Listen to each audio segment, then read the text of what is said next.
Hello and welcome to Thursday's ITV News Meridian. Tonight's headlines where you are. Calls for a rethink on scrapping free COVID tests. We speak to the man facing fewer visits to his wife in her Sussex care home. I need to go and see her and she needs me to go and see her. So, yeah, I would say it's crucial for both our well-being. The largest overhaul of the sewage system in history. But will it stop pollution across beaches and rivers in the southeast? Also tonight, the ancient art of rope making that continues to this day. We're in Chatham to find out the full history. And join me on the farm where we're being kept very busy. It's lambing season, it's in full swing, and we're looking after all these newborns. Good evening. Free lateral flow tests come to an end for most of us tonight, with COVID rates in some parts of our region standing at their highest since January. Well, the government's Living with COVID plan means free testing will only continue for certain vulnerable groups, with others who think they have the virus urged to stay at home. Many say it's too soon, with hospital admissions for COVID up almost 20% on last week, while some are wondering, is the pandemic finally over? Here's Andy Dickinson. It's become a regular routine for most of us, perhaps before meeting friends, seeing an elderly relative, playing sport, going to the pub or church. Yet for most of us, free COVID tests are now ending, while COVID cases have been rising. I think it's too soon, and although, as you say, the numbers who are dying or going into intensive care isn't as high as it was, we're still seeing quite significant numbers, hundreds of people dying every day. And infection rates very, very high. It would have made more sense to leave it a month or two. This testing centre is currently being dismantled while COVID rates have rocketed in our region over the past month, more than doubling here in Brighton, as they have in Folkestone, more than tripling in Maidstone. Meanwhile, the number of tests being reported has gone down, the government suggesting that 55% of those in hospital with coronavirus are primarily there for something else. Morrison Ellis has COVID. He tests every day for work. He's now frustrated that the rules are changing. It is very annoying, especially when there's now a peak in the cases, and all my friends have got it, family have got it. I know there's costs needed elsewhere now in the world, but this is still a major pandemic, and everyone's health is paramount, really. I think charging for them is wrong. But I do understand that testing needs to be scaled back in some way, because how are we ever going to live alongside this virus? I think it's a mistake. But I'm lucky my daughter's a teacher, so she can get hold of tests. But I think it's wrong because the figures are going up quite high. There's people out there who still got weak immune system. People ain't got a vaccination. So I don't agree with it being removed. The hope is that mass testing can now be consigned to history, that new cases will plateau after a spike, and that COVID is becoming something we can all live with. Andy Dickinson, ITV News, Brighton. Well, one man from Worthing says he may be forced to cut back the number of visits he makes to his wife's care home in West Sussex when the free lateral flow tests end. Alan Beachy, whose wife Veronica has dementia, is urging the government to rethink its plans. Here's Christine Alsford. It's got a lovely smell on it. For Alan Beachy and his wife, his visits to her care home are the highlight of their days. Today they're celebrating 60 years of marriage with flowers, chocolates and congratulations from the Queen. I need to go and see her. I would say it's crucial for both our well-being. Absolutely, 100% crucial. But from April the 1st, the government is scrapping the free lateral flow test that Alan has to complete every time he sees Veronica, who has dementia. What would be the impact on you if the tests were no longer free? It would cost me money, but whether it meant I went less often, it might do, but I would do whatever I've got to do. What do you think the government should do? Do you think they should carry them on for free for people in certain situations? Yes, I do, really. Around 70% of care home residents have some form of dementia. The Alzheimer's Society is urging the government to rethink its plans, saying care home visitors must still be entitled to free lateral flows. From some of the initial costs of lateral flow testing that we've seen, We're estimating that could be an extra £73 a month for somebody just in order for them to visit their loved one on a daily basis. Unfortunately, it's going to make people either have to choose between buying tests or cutting down somewhere else, and we don't think that that's fair. The government is still reviewing provision for care homes and won't be drawn on whether any free tests will be provided after April the 1st. They told us, we continue to review all our COVID-19 measures for adult social care in line with the latest scientific advice and will provide further details of any changes in due course. The care home that looks after Veronica say they currently have a stockpile of COVID tests, enough to supply relatives for months to come. But some are worried about what happens when that begins to run out. Christine Alsford, ITV News. In other news, industrial dispute mediation experts have been brought in to try to resolve the bin strike in Ada and Worthing. Bin workers are into their third week of action over pay and working conditions.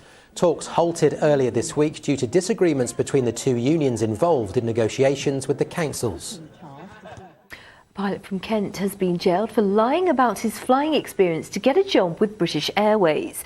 According to the Civil Aviation Authority, Craig Butfoy from Matfield entered false details and altered entries in his flight logbook, so it appeared that he was more experienced. He's been sentenced to a year in prison.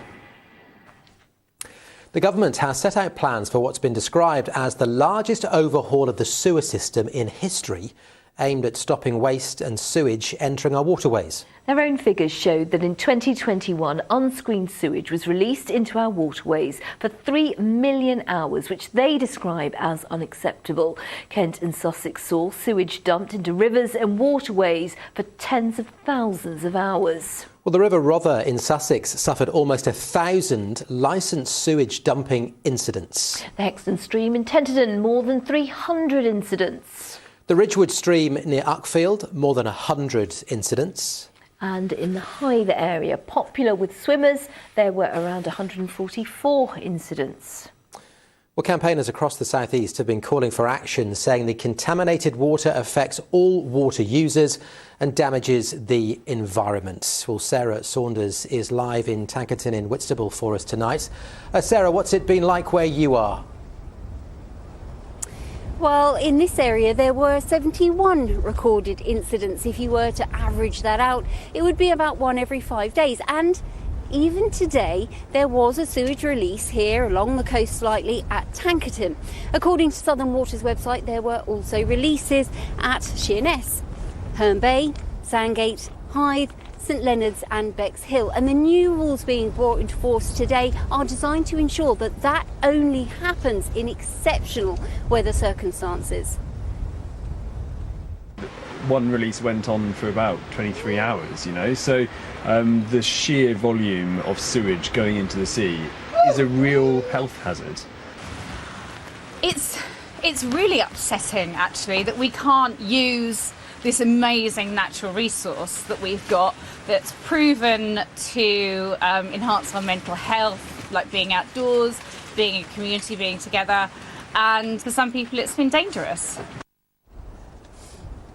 Well, some very brave Whitstable sea swimmers there. Now, the new rules will require that by 2035 there is a reduction in these storm releases by 70%, and that for most of them the environmental impact is reduced down to zero. And the government says it will seek to ensure that the water companies are required to comply. This is basically a consequence of Victorian infrastructure. It's a huge undertaking to remove all of these storm overflows. They are there for emergency flash flooding events. And they've always been part of the system. But we're taking action right now to eliminate some of these and reduce their harm. Well, Southern Water told us that they welcome these new rules and that they've already agreed to comply with even more than today's requirements. Fully support and welcome it. Absolutely, it's what we want to see, and it's what our customers want. So we fully support it. The targets are good. We would like to go faster, because I think that's what our customers want us to do. And we've established a storm overflow task force to do exactly that.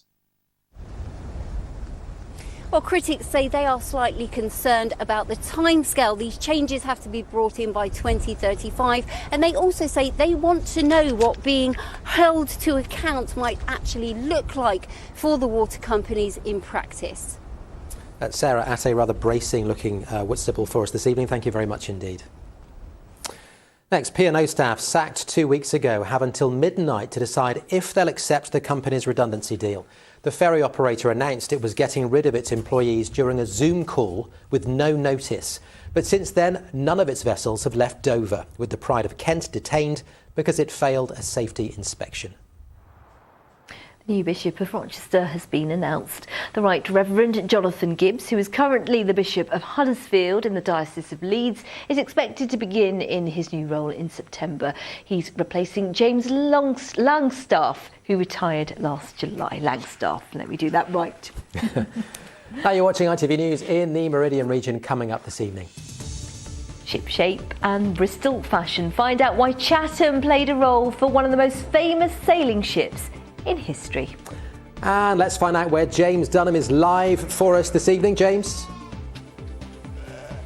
I'm down on the farm. Well, though it's feeling a little wintry, spring is definitely in the air. Can't wait for that. And you can find more on today's top stories by going to our website, itv.com/Meridian. Remember, you can call us, the numbers on your screen there, and you can follow us. That's on Facebook and on Twitter.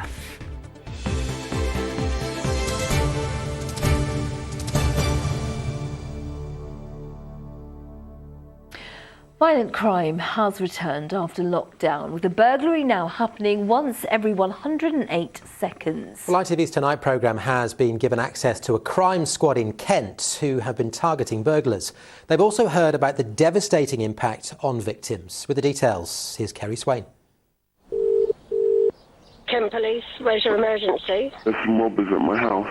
One of 7,000 burglaries that take place in Kent every year. They got a crowbar. I don't know what to do. A 15-year-old boy off sick from school, asleep in bed, woken by intruders. He locked himself in a downstairs toilet and dialed 999. They're in. They're in, are they? Right. We do have a car on the way. I just want you to stay as quiet as possible, OK? In about 60% of cases, someone is at home when burglars break in. 8-year-old Joan Stone and her 78-year-old partner John live in an isolated house in the Kent countryside. The eldest one came in first with the shotgun. The younger chap came in behind him with a very large jemmy bar. I was very frightened. Very frightened. COVID and the routine wearing of masks has made life easier for criminals. If people wear disguises, then that can make it more difficult for us, and seeing someone with a mask is more commonplace, so people can use that. We found in COVID during the day that people would commit burglaries because obviously they could wear a mask fairly inconspicuously.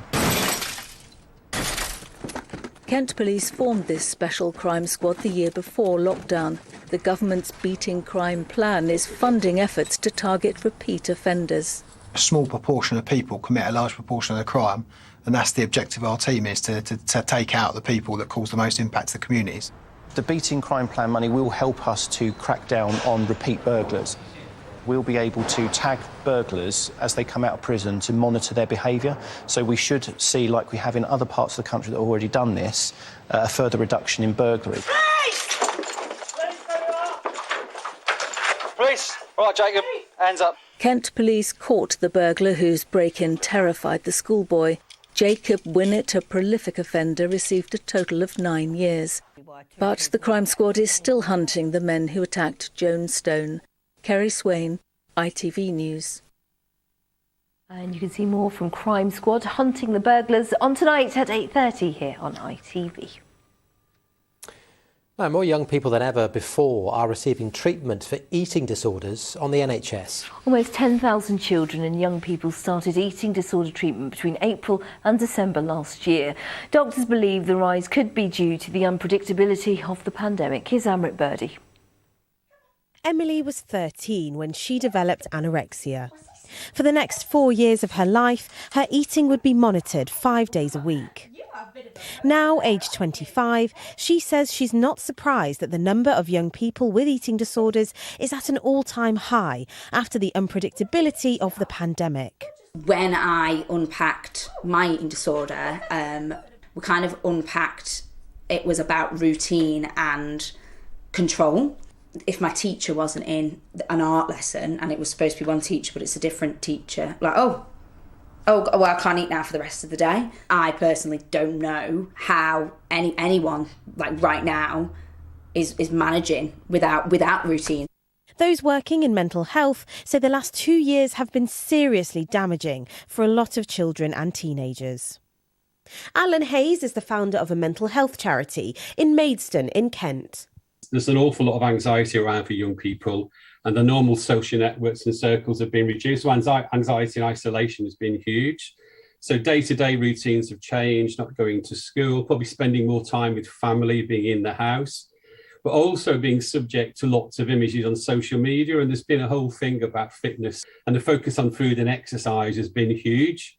So that's been triggering for a lot of people. Almost 10,000 children and young people started eating disorder treatment between April and December last year, up by a quarter compared to the same period in 2020. Our services have remained open during COVID.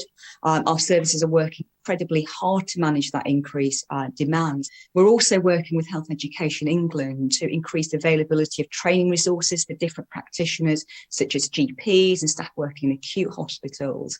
And then right at the beginning of the pandemic, our mental health trusts have worked really hard to mobilise all age crisis care helplines. So those helplines are available 24 hours a day, 7 days a week. The NHS are investing £79 million into children's mental health services, which they say will provide eating disorder treatment for 2,000 more young people. Amrit Birdie, ITV News. Let's get a preview of the ITV evening news now. Here's Mary Nightingale. President Putin threatens to cut gas supplies to Europe as he hits back against sanctions. Russia will turn off the taps unless countries agree to pay in rubles. We will have all the reaction. Also ahead, the scramble to submit meter readings. Energy websites crash in the rush to beat tomorrow's price rise. How was your weekend? Chris Rock breaks his silence about that Oscar slap. Plus, find out why Mila Snedden and all her classmates are having a huge celebration today. Mila's story is a remarkable one, so do please join me for that and more at 6:30. Before that, a unique exhibition has been opened in Kent celebrating the ancient art of rope making. The Ropery Gallery is located at the former Royal Naval Dockyard in Chatham. Rope has been made there for over 400 years, rigging out ships including Nelson's HMS Victory, as Malcolm Shaw has been finding out. It's thought the first ropes were made before the Stone Age. Here in the Rope Walk at Chatham, they've been turned out for a mere 4 centuries. The building itself stretches for a quarter of a mile. Inside, the machines are still in operation, the last of the former Royal Navy rope yards. The new Ropery Gallery here charts the history of this ancient craft. It's telling the story of something that seems so familiar to most people, rope, but also the process, some of the processes involved in making a piece of rope are actually quite technical.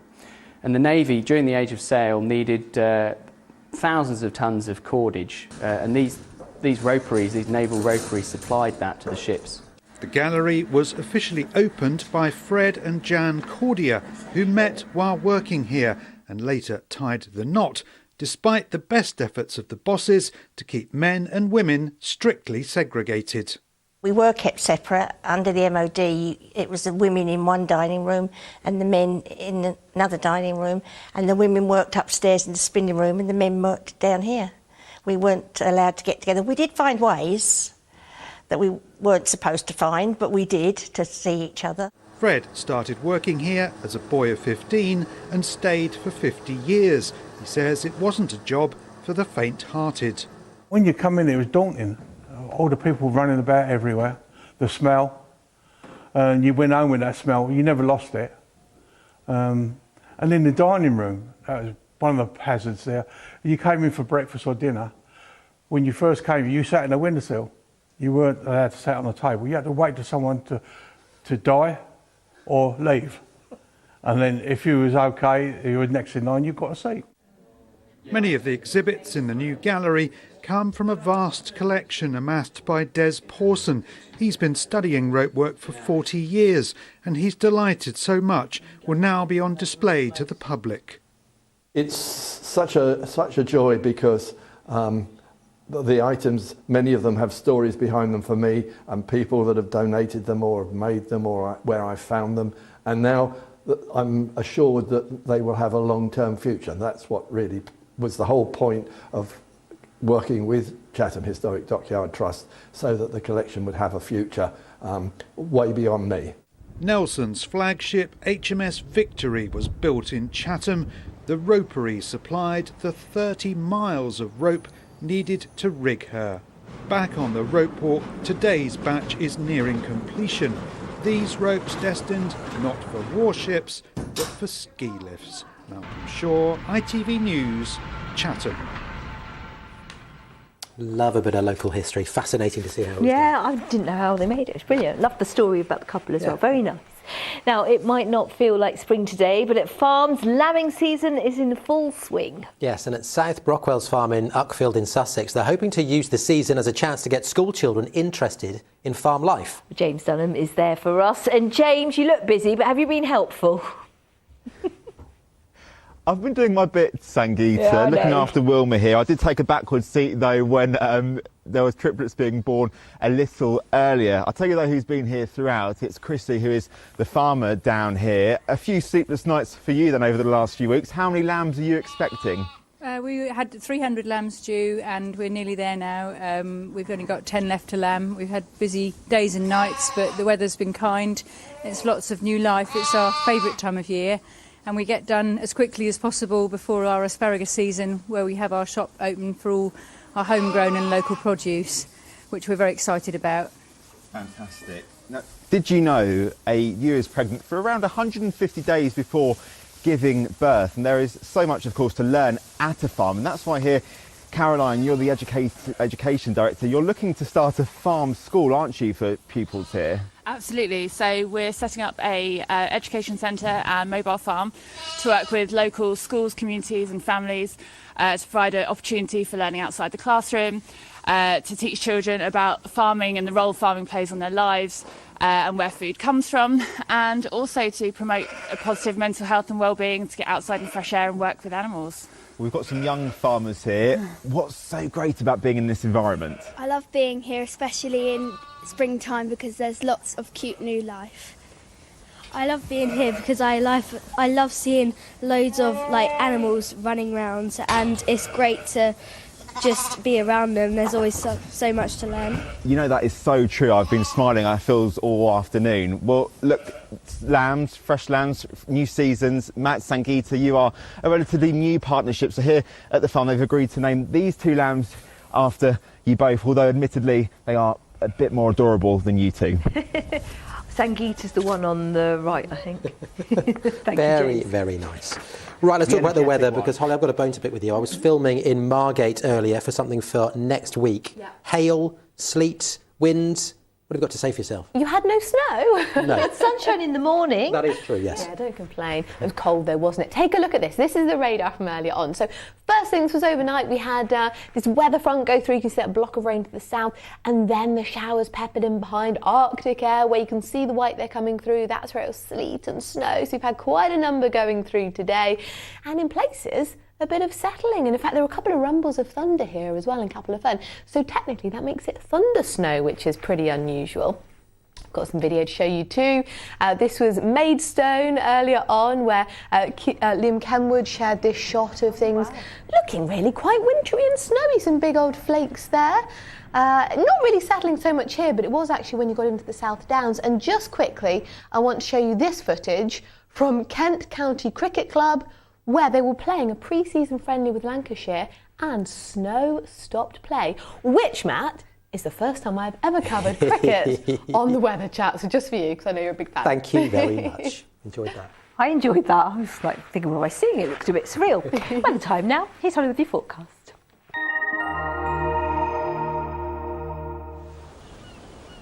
Feels like home, whatever the weather. Valent Boilers and Heat Pumps sponsors ITV Meridian Weather. Really feeling like winter at the moment. We've got very cold air in place and those strong winds as well, coastal gales really adding to the cold feel. In addition, these wintry showers, and they continue to be a risk through the latter part of tonight into tomorrow morning. We have got a warning in force for eastern parts of the region for snow and ice as well, and it stays cold into the coming days. Still the potential for some wintry showers, though easing off by the time we get to the weekend. Really, still some I think through Saturday, but fewer by Sunday. So the bigger picture shows this feature just elevating that shower risk tonight and into tomorrow, but that higher pressure, as I say, building in as we head through the weekend. So by Sunday, it should be a largely dry story, but we have still got this cold air in place, and all the while, this likelihood of frost by night, it is going to stay cold. So some wintry showers continuing to clip parts of Kent, and that risk increases as we head through tonight into the early hours. We could see a couple of centimetres falling in places, accumulating. That's more likely to be over the hills, but perhaps to lower levels as well. In addition, icy stretches where those showers fall onto freezing surfaces. Come further west, any showers are fewer and further between, but it is cold and it is quite likely frosty to start tomorrow morning. So these showers continue into tomorrow again. They're likely to be wintry in nature. Come further west, you see fewer of them in general, but still this strong wind adding to the very cold feel. Take care. Valent sponsors ITV Meridian Weather.